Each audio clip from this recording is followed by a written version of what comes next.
हैदराबाद में Pakistan veterinary medical association 93 batch agriculture university Tandojam तरफा तकरीब रखी वई, जंहिंमें मेहमान ख़ास professor Rehana Budho, doctor Aqil Solangi, professor Shahid Abro, professor Riaz लगारी, doctor Shireen Memon, doctor Iftikhar Pirzado, doctor Shiraz Atachanio, doctor Ali Tagar, doctor Zameer Ahmed Lohar समेत ॿियनि वॾे अंग में शिरकत कई, जंहिंमें डिनर सां गॾु मिल्क ऐं मीट प्रोडक्शन ते बहस कयो वियो।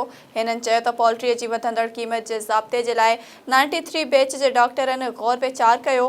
हिननि चयो त मुर्गीअ में फैलजंदड़ बीमारी बर्ड फ्लू, गंबूरो ऐं CRD जे इलाज जे लाइ मेडिसिन कंपनियुनि सां ॻाल्हि ॿोल थी आहे। आख़िर में सिंध हुकूमत खां 93 बैच जे शागिर्दनि मुतालबो कयो त मुर्गीअ जे वधंदड़ क़ीमत ते ज़ाब्तो आणे पोल्ट्री इंडस्ट्रीअ खे तबाहीअ खां बचायो वञे।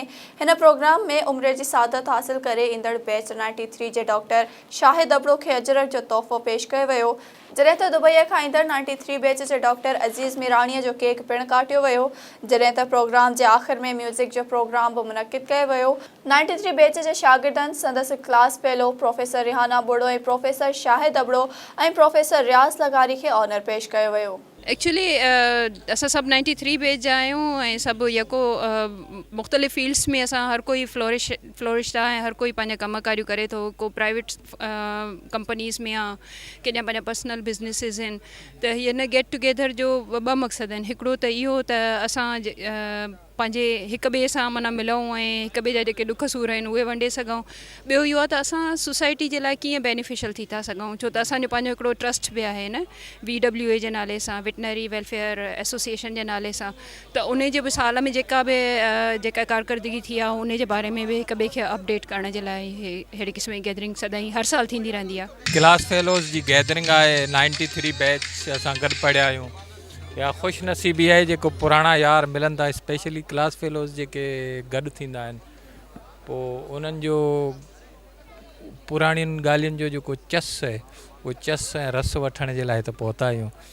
ऐं अॼु सभु पुराणा यार मिलिया आहियूं त ॾाढो पुराणियूं मेमरीज़ जेके आहिनि उहे रिमाइंड थियूं आहिनि। असां इहो यूनिवर्सिटीअ में ट्रेंड शुरू कयो 2018 में। असां फस्ट रियूनियन उन में स्टार्ट कई। असांजी यूनिवर्सिटीअ में माना रियूनियन जो कॉन्सेप्ट कोन हो। पोइ उन खां पोइ असां हर साल कोशिशि कंदा आहियूं त अहिड़ी गैदरिंग लाइ। हाणे हिन में दुबईअ खां कुझु दोस्त आयल आहिनि, या कॾहिं लास्ट ईयर इंग्लैंड मां दोस्त आया, त जेके बि हाणे न आहिनि त कोशिशि कंदा आहियूं त मैक्ज़िमम उहे इकट्ठा थियनि, पोइ पाण में ईअं रियूनियन कंदा आहियूं। असांजो मक़सदु आहे त असां 2021 खां वठी हिन टाइम ताईं असां इहा गेट टुगेदर पार्टी ऐं अरेंजमेंट पार्टी कंदा आहियूं। ऐं हुन खां पोइ जेके बि असांजा दोस्त निकितल आहिनि सिंध एग्रीकल्चर यूनिवर्सिटी टंडोजाम खां, उहो पार्टी अरेंज करनि था। इन सां बेसिकली हिकिड़ी ऑक्सीजन आहे, जेके दोस्त असांजा आहिनि हिक ॿिए सां मिली करे कश्मीर को अचनि था, दुबई को अचनि था। ऐं इनशाला इहे हुन सां गॾोगॾु असां जेको बेसिकली एसोसिएशन आहे हुनखे बि हेल्प कयूं था। पाकिस्तान में जंहिंजी शइ खोट आहे वॾी मिल्क ऐं मीट जी, जंहिं ते असांजा बैच जा छोकिरा जेके दोस्त आहिनि डॉक्टर उहे कमु कनि पिया, जेके कराची हॉस्पिटल में, उनखां पोइ मलीर में जेका असांजी बैंस कॉलोनी आहे उते, कैटल कॉलोनी हैदराबाद में कमु कनि पिया। उनजो मक़सदु इहो ई आहे त हर 6 महीने या साल में 93 बैच वारे तरफ़ां का गैदरिंग थियणु खपे, जंहिंमें असीं हिक ॿिए खे सम्झूं, ॿुधूं, असांजी मालूमात कन्वर्ट थी हिक ॿिए वटि।